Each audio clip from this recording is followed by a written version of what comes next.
दोस्तों, लंबे समय से जिस मेयर पद को लेकर राजनीतिक पेंच फंसा हुआ था, अब वही पूरी तरह से साफ हो चुका है। पिछले कुछ हफ्तों से राजनीतिक गलियारों में यह भी चर्चा थी कि कौन होगा मुंबई का अगला मेयर। हर पार्टी ने अपनी पूरी ताकत इस पद को जीतने में झोंक दी थी, लेकिन सबसे अधिक विवाद शिंदे गुट की शिवसेना और बीजेपी के बीच देखने को मिला था।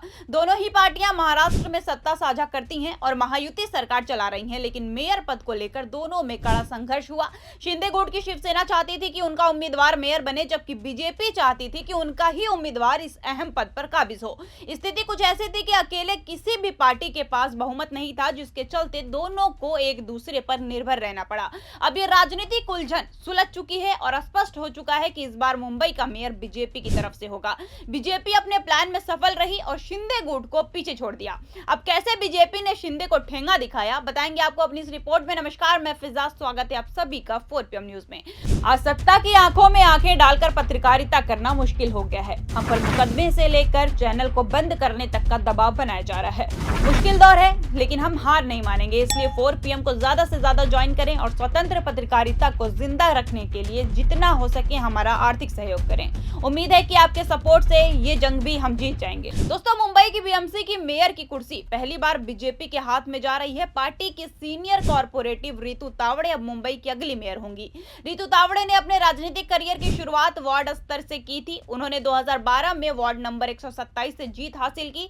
2017 में पहली बार घाटकोपर के वार्ड नंबर 121 से चुनी गई और 2025 में वार्ड नंबर 132 से जीत दर्ज की। रितु तावड़े बीएमसी की एजुकेशन कमेटी की चेयरमैन रह चुकी हैं। इस दौरान उन्होंने शिक्षा से जुड़े कई अहम फैसलों में महत्वपूर्ण भूमिका निभाई और कई सुधारात्मक कदम उठाए। उनकी प्रशासनिक कार्यशैली और योजनाओं की नीति की क्षमता को लेकर बीजेपी में उन्हें लंबे समय से उच्च पद की जिम्मेदारी देने की चर्चाएं थी। वहीं अब शिवसेना एकनाथ शिंदे गुट के संजय शंकर गाड़ी अब बीएमसी के डिप्टी मेयर होंगे। ये गठजोड़ दोनों पार्टियों के बीच संतुलन बनाता दिख रहा है और इसके पीछे राजनीतिक समझौते की रणनीति साफ नजर आती है।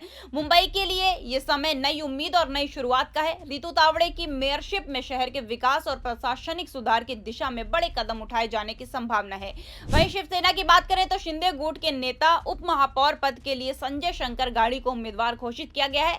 आपको बता दें कि शिवसेना मुख्य नेता और महाराष्ट्र के उप मुख्यमंत्री एकनाथ शिंदे के आदेश पर संजय शंकर गाड़ी को शिवसेना भाजपा महायुति के आधिकारिक प्रत्याशी के रूप में घोषित किया गया है। ये उप महापौर पद 1.25 साल की अवधि के लिए होगा। इस प्रकार राजनीतिक समझौते के तहत रितु तावड़े बीजेपी की तरफ से मेयर बनेंगी, जबकि संजय शंकर गाड़ी शिवसेना शिंदे गुट के प्रतिनिधि के रूप में डिप्टी मेयर होंगे।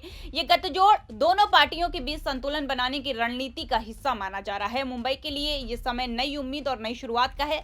रितु तावड़े की मेयरशिप में शहर के विकास और प्रशासनिक सुधार की दिशा में बड़े कदम उठाए जाने की संभावना है। इस बार के चुनावी परिणाम ने स्पष्ट कर दिया है कि राजनीतिक समझौते और रणनीति के साथ साथ जनता की अपेक्षाएं भी महत्वपूर्ण भूमिका निभाती हैं। अगर अब देखा जाए तो जिस तरीके से बीजेपी ने शिंदे गुट को एक बार फिर चारों खाने चित कर दिया है, उसका असर महाराष्ट्र की महायुति सरकार पर भी दिखाई दे सकता है। दोस्तों, महाराष्ट्र की राजनीति में शिंदे की किस्मत इस समय सबसे खराब मानी जा रही है। उन्होंने अपनी मूल शिवसेना पार्टी को छोड़कर अलग पार्टी बनाई, ये सोचकर कि सत्ता उनके हाथ में रहेगी। लेकिन शायद शिंदे भूल गए थे कि जिस पार्टी के साथ उन्होंने हाथ मिलाया है वो कोई मामूली पार्टी नहीं बल्कि बीजेपी है, जो सत्ता के लिए किसी भी हद तक जा सकती है।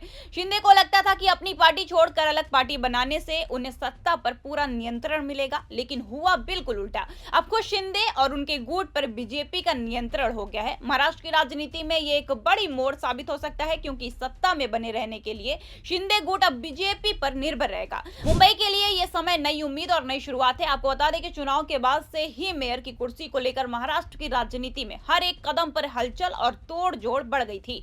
ये कोई साधारण राजनीति नहीं थी, बल्कि सत्ता की बारीकियों और चालाकी का ऐसा खेल था जो आम जनता को भी चौंका रहा था। जैसा कि आप सभी जानते हैं कि शिंदे ने अपनी जीत सुनिश्चित करने के लिए अपने ही जीते हुए पार्षदों को एक ही होटल में बंद कर दिया था। इसका उद्देश्य साफ था कि बीजेपी अपने पाले में किसी भी पार्षद को खींच ना सके।